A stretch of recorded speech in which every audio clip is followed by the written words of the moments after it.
আকাশবাণী খবর পড়ছি তিথি গাঙ্গুলি। এখনকার বিশেষ বিশেষ খবর হল, প্রধানমন্ত্রী বলেছেন দেশের কৃষকদের অর্থনৈতিক স্বার্থ রক্ষায় প্রধানমন্ত্রী ফসল বীমা যোজনা গুরুত্বপূর্ণ ভূমিকা নিচ্ছে। বীমা সংশোধনী বিল 2021 রাজ্যসভায় পাশ হয়েছে।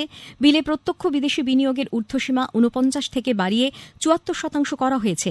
কেন্দ্রীয় পরিবেশ মন্ত্রী প্রকাশ জাভড়েকর বলেছেন, প্যারিস জলবায়ু পরিবর্তন সমস্যার মোকাবিলায় সাফল্যের লক্ষ্যমাত্রা অর্জনে ভারত সঠিক পথেই এগোচ্ছে। দেশে এ পর্যন্ত 3,93,00,000-এরও বেশি কোভিড টিকাকরণ সম্পন্ন হয়েছে। আসাম ও পশ্চিমবঙ্গে তৃতীয় দফা ও কেরালা, তামিলনাড়ু এবং পুদুচেরিতে এক দফা ভোটের জন্য মনোনয়নপত্র জমা নেওয়ার কাজ আজ শেষ হচ্ছে। ভারতের পিভি সিন্ধু অল ইংল্যান্ড ওপেন ব্যাডমিন্টন চ্যাম্পিয়নশিপের কোয়ার্টার ফাইনালে পৌঁছেছেন। করোনা সংক্রমণ এড়াতে মাস্ক পরুন ও ঠিকভাবে পরুন, 2 গজ দূরে থাকুন, নিরাপদ দূরত্ব বজায় রাখুন, হাত ও মুখ পরিষ্কার পরিচ্ছন্ন রাখুন। আসছি বিস্তারিত খবরে। প্রধানমন্ত্রী নরেন্দ্র মোদী বলেছেন, দেশের পরিশ্রমী কৃষকদের অর্থনৈতিক স্বার্থ রক্ষায় এবং আবহাওয়ার অনিশ্চয়তাজনিত ঝুঁকি হ্রাস করে প্রধানমন্ত্রী ফসল বীমা যোজনা অত্যন্ত গুরুত্বপূর্ণ ভূমিকা নিয়ে চলেছে। বর্তমানে দেশের বেশ কয়েক কোটি কৃষক কৃষি বীমার সুযোগ গ্রহণ করেছেন। উত্তরাখণ্ডের নৈনিতালের এক অধিবাসী হিমানন্দ প্রধানমন্ত্রীকে যে চিঠি লিখেছেন তার জবাবে শ্রী মোদী একথা বলেন। কৃষি এবং কৃষকদের কল্যাণে সরকারের বিশেষ উদ্যোগ অব্যাহত থাকবে বলে তিনি জানিয়েছেন। 2020-21 খরিফ মরশুমে এখনও পর্যন্ত বিভিন্ন রাজ্য এবং কেন্দ্রশাসিত অঞ্চল থেকে 6,90,51,000 মেট্রিক টন ধান সংগ্রহ করা হয়েছে। গত বছরের তুলনায় সংগ্রহের পরিমাণ 14.89% বেশি। এর মধ্যে শুধুমাত্র পাঞ্জাব থেকেই 2,02,82,000 মেট্রিক টন ধান সংগৃহীত হয়েছে, যা মোট সংগ্রহের 29.37%। ন্যূনতম সংগ্রহ মূল্যের এই কর্মসূচিতে প্রায় 1,32,00,000 কৃষক উপকৃত হয়েছেন। এতে মোট ব্যয় হয়েছে 30 লক্ষ কোটি টাকা। রাজ্যসভায় গতকাল বীমা সংশোধনী বিল 2021 পাশ হয়েছে। 1938 সালে বীমা বিল সংশোধন করে ভারতের বীমা সংস্থাগুলিতে বিনিয়োগ বাড়ানোই এই বিলের লক্ষ্য। এই বিলে বীমা ক্ষেত্রে সরাসরি বিদেশি বিনিয়োগের সীমা 49% থেকে বাড়িয়ে 74% করা হয়েছে। বীমা সংস্থাগুলির মালিকানা ও নিয়ন্ত্রণের ক্ষেত্রে বিধিনিষেধ শিথিল করাও এই বিলের লক্ষ্য। রাজ্যসভায় এই বিল উত্থাপনের পর কংগ্রেস ও অন্যান্য বিরোধী সদস্যদের হৈ হট্টগোলের জেরে সভার কাজে একাধিকবার বিঘ্ন ঘটে। বিরোধীরা এই বিলকে স্থায়ী কমিটিতে পাঠানোর দাবি জানান। বিল নিয়ে বিতর্কে অর্থমন্ত্রী নির্মলা সীতারামনের বক্তব্যের পর কংগ্রেস সহ অন্যান্য বিরোধী দল সভা থেকে ওয়াকআউট করে। কেন্দ্রীয় পরিবেশ মন্ত্রী প্রকাশ জাভড়েকর বলেছেন, প্যারিস জলবায়ু চুক্তি মেনে জলবায়ু পরিবর্তন সমস্যার মোকাবিলায় সাফল্যের লক্ষ্যমাত্রা অর্জনে ভারত সঠিক পথেই এগোচ্ছে। আজ লোকসভায় এক অতিরিক্ত প্রশ্নের উত্তরে শ্রী জাভড়েকর বলেন, জলবায়ু পরিবর্তন নিয়ে জাতীয় কর্মপরিকল্পনা রূপায়িত হওয়ায় মোট অভ্যন্তরীণ উৎপাদনের ক্ষেত্রে 2005 থেকে 2016 সালের মধ্যে দূষণের পরিমাণ 24% হ্রাস পেয়েছে। তিনি বলেন, দেশে বনাঞ্চল ক্রমশ বাড়ছে। দেশের মোট ভৌগোলিক এলাকার মধ্যে এখন বনাঞ্চলের পরিমাণ হয়েছে 24.56%।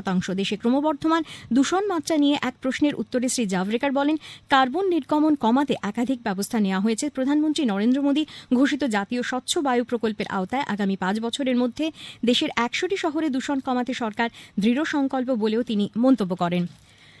কেন্দ্রীয় সড়ক পরিবহন ও মহাসড়ক দপ্তরের মন্ত্রী নীতিন গডকরি গতকাল লোকসভায় পুরনো ও দূষণ ছড়ানো গাড়ি বাতিল নীতি উত্থাপন করেন। সভায় এক বিবৃতিতে শ্রী গডকরি বলেন, এই নীতির ফলে অটোমোবাইল ক্ষেত্রে ব্যাপক পরিবর্তন আসবে এবং যানবাহন নিঃসৃত দূষণের মাত্রা কমবে। তিনি বলেন, সরকারের এই নীতি যানবাহনে জ্বালানি ব্যবহারের ভারসাম্য আনবে। কম জ্বালানিতে যানবাহন আরও বেশি পথ পাড়ি দিতে পারবে। একই সঙ্গে যানবাহনের সুরক্ষা দীর্ঘস্থায়ী হবে। তিনি বলেন, এই নীতি বিনিয়োগ বাড়ানোর পাশাপাশি কম মূল্যে শিল্পে কাঁচামালের সরবরাহ বাড়াতেও সহায়তা করবে। জম্মু কাশ্মীর সরকার মিশন ইউথ প্রকল্পে 200 কোটি টাকা ব্যয় করবে। আগামী অর্থবর্ষে যুবকদের কর্মসংস্থান ও মানোন্নয়নে এই অর্থ ব্যয় করা হবে। অর্থমন্ত্রী নির্মলা সীতারামন কেন্দ্রশাসিত অঞ্চল জম্মু কাশ্মীরের বাজেটে এই অর্থ বরাদ্দ করেন। রাজ্যের সাংগঠনিক ও প্রশাসনিক পরিকাঠামো এবং যুবকদের উন্নয়নমূলক কাজে যথাযথ অংশগ্রহণকে সফল করতে মিশন ইউথ গুরুত্বপূর্ণ ভূমিকা পালন করবে। কেন্দ্রীয় স্বাস্থ্যমন্ত্রক জানিয়েছে, দেশে এ পর্যন্ত 3,93,00,000-এরও বেশি কোভিড টিকাকরণ সম্পন্ন হয়েছে। গত 24 ঘণ্টায় 22,02,000-এরও বেশি মানুষকে কোভিড টিকা দেওয়া হয়েছে।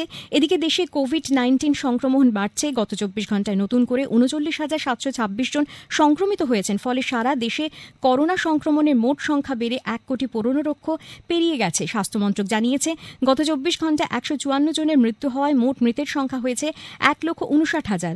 অন্যদিকে বর্তমানে কোভিড কোভিড-19 আরোগ্যের হার হয়েছে 96.26%।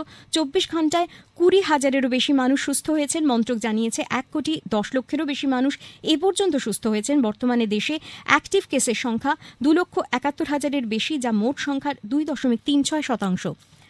দেশে কিছু অংশে কোভিড সংক্রমণ ফের বাড়তে থাকায় রাজ্যসভা চেয়ারম্যান এম ভেঙ্কাইয়া নাইডু সাংসদদের বাড়তি সতর্কতা অবলম্বন করতে বলেছেন।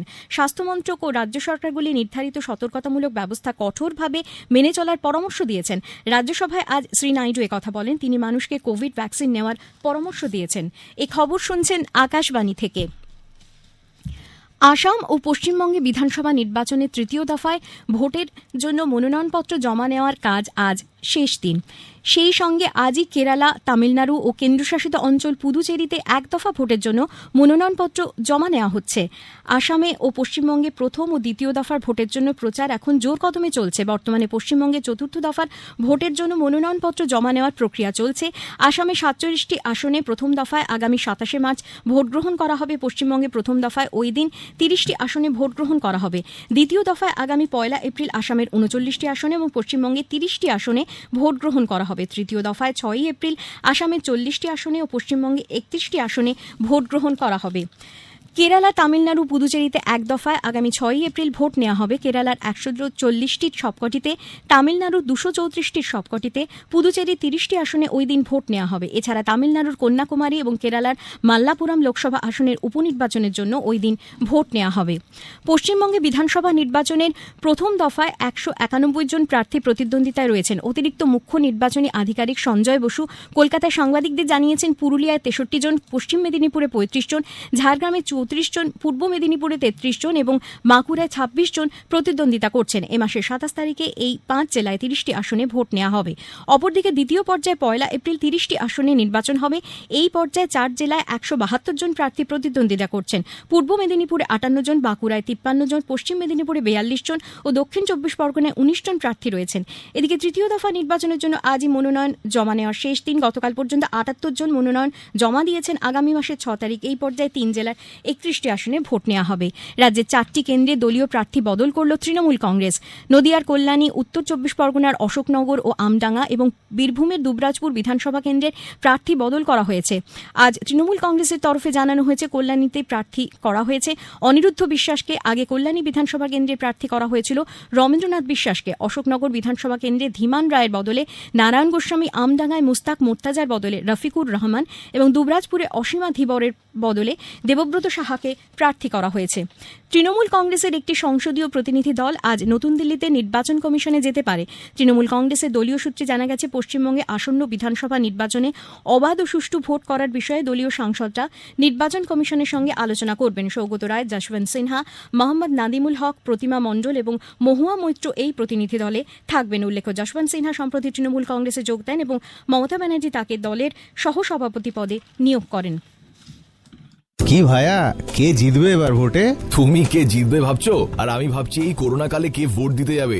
একদম নিশ্চিন্তে থাকুন। কোভিড সুরক্ষার কথা মাথায় রেখে নির্বাচন কমিশন প্রয়োজনীয় সব রকম ব্যবস্থা রাখছেন পোলিং বুথগুলোতে। আপনি নিজেও কোভিড সুরক্ষা বিধি মেনে চলুন। পশ্চিমবঙ্গের মুখ্য নির্বাচনী আধিকারিক দ্বারা জনস্বার্থে প্রচারিত। ভারতের পিভি সিন্ধু অল ইংল্যান্ড ওপেন ব্যাডমিন্টন চ্যাম্পিয়নশিপে মেয়েদের সিঙ্গলসে এল ক্রিস্টোফারসনকে হারিয়ে কোয়ার্টার ফাইনালে পৌঁছেছেন। ডেনমার্কের প্রতিদ্বন্দ্বীকে তিনি 21-8 ও 21-8 হারিয়ে দেন। এদিকে ভারতের লক্ষ্য সেন ও ফ্রান্সের থমাস রসকেলকে 21-18 ও 21-17 হারিয়ে কোয়ার্টার ফাইনালে পৌঁছেছেন। জামাইকা তথা ওয়েস্ট ইন্ডিজের কিংবদন্তি খেলোয়াড় ক্রিস গেল জামাইকায় ভারতের তৈরি কোভিড ভ্যাকসিন পাঠানোয় প্রধানমন্ত্রী নরেন্দ্র মোদীকে ধন্যবাদ জানিয়েছেন। উল্লেখ্য, ভারতের ভ্যাকসিন মৈত্রীর আওতায় বিভিন্ন দেশে কোভিড ভ্যাকসিন পাঠানো হচ্ছে। গেল ভারতের এই উদ্যোগকে স্বাগত জানিয়েছেন। শেষ করার আগে খবরের বিশেষ অংশ আরেকবার। প্রধানমন্ত্রী বলেছেন, দেশের কৃষকদের অর্থনৈতিক স্বার্থ রক্ষায় প্রধানমন্ত্রী ফসল বীমা যোজনা গুরুত্বপূর্ণ ভূমিকা নিচ্ছে। বীমা সংশোধনী বিল 2021 রাজ্যসভায় পাশ হয়েছে। বিলে প্রত্যক্ষ বিদেশি বিনিয়োগের ঊর্ধ্বসীমা 49 থেকে বাড়িয়ে 74% করা হয়েছে। দেশে এ পর্যন্ত 3,93,00,000-এরও বেশি কোভিড টিকাকরণ সম্পন্ন হয়েছে। আসাম ও পশ্চিমবঙ্গে তৃতীয় দফা ও কেরালা, তামিলনাড়ু এবং পুদুচেরিতে এক দফা ভোটের জন্য মনোনয়নপত্র জমা নেওয়ার কাজ আজ শেষ হচ্ছে। খবর শেষ হলো।